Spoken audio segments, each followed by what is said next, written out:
नमस्कार, insider live देख रहे हैं आप। देखिए, आपको बताएं कि नाबालिग लड़की के बलात्कार के मामले में आजीवन कारावास की सजा काट रहे आरजेडी के पूर्व विधायक राजवल्लभ यादव समेत सभी आरोपियों को पटना हाईकोर्ट से बड़ी राहत मिल गई है। हाईकोर्ट ने पॉक्सो मामले में सभी 6 आरोपियों को बरी कर दिया है। राजवल्लभ यादव आरजेडी के पूर्व विधायक हैं। जस्टिस मोहित कुमार शाह की बेंच ने इनकी अपील कर सुनवाई पूरी करते हुए बीते 7 मई के फैसले को सुरक्षित रख दिया था। बता दें कि पूर्व विधायक राजवल्लभ यादव, सुलेखा देवी, राधा देवी को पॉक्सो मामलों में निचली अदालत से आजीवन कारावास की सजा सुनाई गई थी। वहीं 3 अन्य आरोपी को 10 साल की जेल हुई।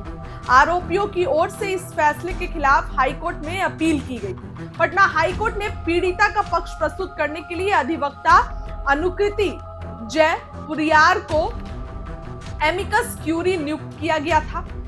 पीड़िता की ओर से उन्होंने पक्ष प्रस्तुत किया। आजीवन कारावास में सजायाफ्ता अपीलार्थियों की ओर से वरीय अधिवक्ता सुरेंद्र सिंह ने कोर्ट में पक्ष रखा। गौरतलब है कि नवादा की एक अदालत ने 15 सितंबर 2018 को राजवल्लभ यादव को नाबालिग से रेप के मामले में आरजेडी के निलंबित विधायक राजवल्लभ यादव को उम्र कैद की सजा सुनाने के साथ ही 50,000 रुपए का जुर्माना भी भरने का आदेश दिया था। उन्होंने आईपीसी की धारा 376 यानी कि बलात्कार 120 बी और पॉक्सो एक्ट के तहत दोषी पाया गया था। वहीं इस जो उन्होंने काम किया, इस मामले में सजा होने के बाद राजवल्लभ यादव की विधायकी छिन गई थी। वे नवादा से विधायक थे। हाईकोर्ट से बरी होने के बाद अब राजवल्लभ जेल से छूटेंगे और फिर से चुनाव लड़ सकेंगे।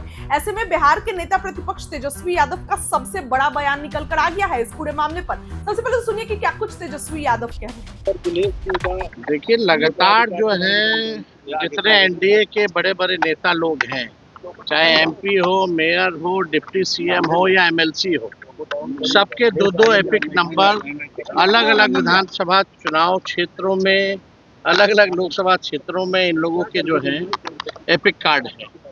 तो आप समझ सकते हैं कि कितना बड़ा फर्जीवाड़ा एसआईआर का बिहार में हो रहा है। जब माननीय लोगों का ये स्थिति है तो ऐसे कितने उदाहरण होंगे जो आम गरीब लोगों का जो है वोट जो है काटा गया, जीवित को मृत बता दिया गया, मृत को जीवित बता दिया गया। इसलिए चुनाव आयोग जो है पूरे डेटा को छुपाने का काम कर रहा है और सुप्रीम कोर्ट में मामला है। हम लोगों को उम्मीद है कि हम लोगों को न्याय मिलेगा। साजिश के तहत ऐसा किया जा रहा है। अरे भाजपा की बी टीम बनकर के काम कर रही है। चुनाव आयोग, हम तो डेली बोलते हैं भाई कि लोग मिली भगत जो है वो काम किया जा रहा है। राजवल्लभ यादव को बाइज्जत बरी कर दिया गया था। अब इसमें न्यायालय का है आदेश, तो उसमें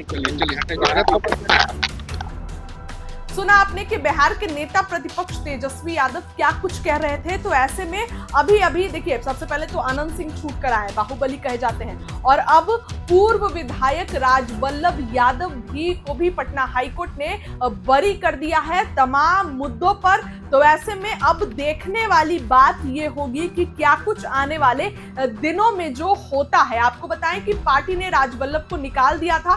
मामला कोर्ट में चल रहा था। निचली अदालत ने राजवल्लभ यादव, सुलेखा देवी और राधा देवी को आजीवन कारावास की सजा सुनाई थी, जबकि अन्य 3 को 10 साल की सजा दी थी। मामला अगर बात करें तो 2016 का है।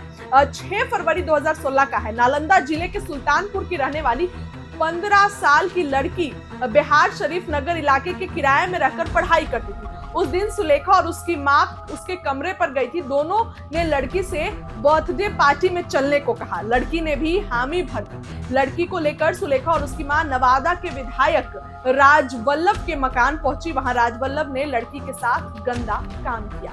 7 फरवरी को सुलेखा ने लड़की को उसके घर बिहार शरीफ छोड़ा, उसे 30,000 रुपए दिए और मुंह बंद रखने की धमकी दी, लेकिन लड़की चुप नहीं रही। 9 फरवरी को उसने बिहार शरीफ के एक थाने में एफआईआर दर्ज करा दी। 10 फरवरी को पुलिस लड़की को लेकर नवादा स्थित राजवल्लभ के घर पहुंची। इसके बाद बच्ची को राजवल्लभ की फोटो दिखाई। लड़की ने फोटो को देखकर राजवल्लभ को पहचान लिया और लड़की ने हामी भरी। वहीं शिनाख्त के बाद डीआईजी ने राजवल्लभ को गिरफ्तारी के आदेश दे दिए। अगले दिन फॉरेंसिक टीम नवादा वाले घर पहुंची और जांच की। 15 फरवरी को आरजेडी ने राजवल्लभ को पार्टी से हटा दिया। इसी दिन पुलिस ने सुलेखा के पति अरुण को गिरफ्तार किया। 15 फरवरी को कोर्ट ने जमानत याचिका खारिज करते हुए विधायक राजवल्लभ प्रसाद के खिलाफ सर्च वारंट जारी किया।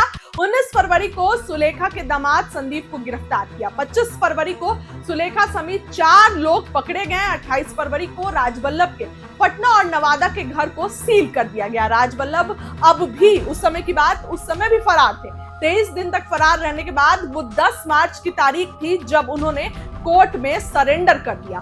15 सितंबर 2016 को कोर्ट में गवाही शुरू हुई। पटना हाईकोर्ट ने 20 सितंबर को राजवल्लभ को जमानत दे दी। जमानत के खिलाफ राज्य सरकार सुप्रीम कोर्ट पहुंची, जहां से राजवल्लभ की जमानत खारिज हो गई। सुप्रीम कोर्ट के आदेश और एमपी एमएलए कोर्ट बनने के बाद सभी रिकॉर्ड पटना की विशेष अदालत में ट्रांसफर किए गए। 2 साल बाद यानी कि दिसंबर 2018 को कोर्ट ने राजवल्लभ समेत छोटी देवी, सुलेखा देवी, संदीप सुमन, राधा देवी और तुलसी देवी को दोषी करार दिया। राजवल्लभ को उम्र कैद की सजा मिली।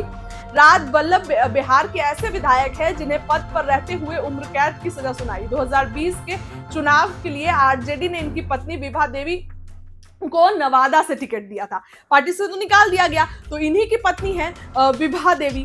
तो अब ऐसे में अब राजवल्लभ जेल से बाहर आ गए हैं। तो अब ऐसे में तेजस्वी यादव जो है वो इस पूरे मामले पर बयान दे रहे हैं। अब फिर से सुनिए कि क्या कुछ बिहार के उन राजवल्लभ के जेल से निकलते ही बड़ा बयान दिया है तेजस्वी यादव ने। क्या कुछ कह रहे हैं उनकी एक बार फिर से तेजस्वी यादव की बातों को सुनिए और क्या लगता है कमेंट करके बताइए। देखिए, लगातार जो है जितने एनडीए के बड़े बड़े नेता लोग हैं, चाहे एमपी हो, मेयर हो, डिप्टी सीएम हो या एमएलसी हो, सबके 2-2 एपिक नंबर अलग अलग विधानसभा चुनाव क्षेत्रों में, अलग अलग लोकसभा क्षेत्रों में इन लोगों के जो हैं एपिक कार्ड हैं। तो आप समझ सकते हैं कि कितना बड़ा फर्जीवाड़ा एसआईआर का बिहार में हो रहा है। जब माननीय लोगों का ये स्थिति है तो ऐसे कितने उदाहरण होंगे जो आम गरीब लोगों का जो है वोट जो है काटा गया, जीवित को मृत बता दिया गया, मृत को जीवित बता दिया गया। इसलिए चुनाव आयोग जो है पूरे डेटा को छुपाने का काम कर रहा है और सुप्रीम कोर्ट में मामला है। हम लोगों को उम्मीद है कि हम लोगों को न्याय मिलेगा। साजिश के तहत ऐसा किया जा रहा है। अरे भाजपा की बी टीम बनकर के काम कर रही है। चुनाव आयोग, हम तो डेली बोलते हैं भाई कि लोग मिली भगत जो है वो काम किया जा रहा है। राजवल्लभ यादव को बाइज्जत बरी कर दिया गया पटना हाईकोर्ट से। अब तो उसमें न्यायालय का है आदेश, तो उसमें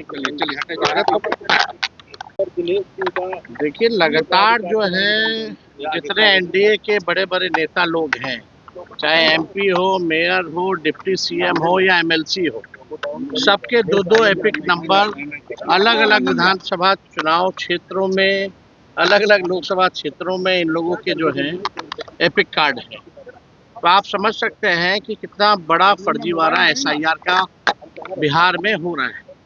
जब माननीय लोगों का ये स्थिति है तो ऐसे कितने उदाहरण होंगे जो आम गरीब लोगों का जो है वोट जो है काटा गया, जीवित को मृत बता दिया गया, मृत को जीवित बता दिया गया। इसलिए चुनाव आयोग जो है पूरे डेटा को छुपाने का काम कर रहा है और सुप्रीम कोर्ट में मामला है। हम लोगों को उम्मीद है कि हम लोगों को न्याय मिलेगा। साजिश के तहत ऐसा किया जा रहा है। अरे भाजपा की बी टीम बनकर के काम कर रही है। चुनाव आयोग, हम तो डेली बोलते हैं भाई।